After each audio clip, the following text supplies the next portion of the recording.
Every time you schedule a youngster, you schedule a family, particularly the mother. Consider the mother who, in addition to her own church calling and that of her husband, must get her children ready and run from one activity to another. Some mothers become discouraged, even depressed. I receive letters using the word guilt because they cannot do it all. Attending church is, or should be, a respite from the pressures of everyday life. It should bring peace and contentment. If it brings pressure and discouragement, then something is out of balance.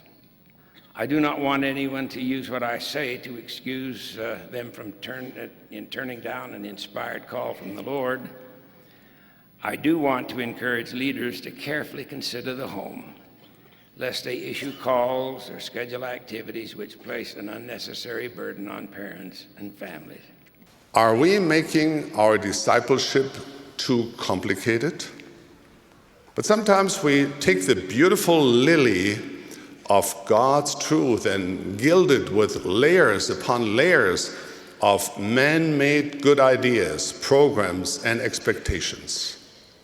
Each one by itself might be helpful and appropriate for a certain time and circumstance.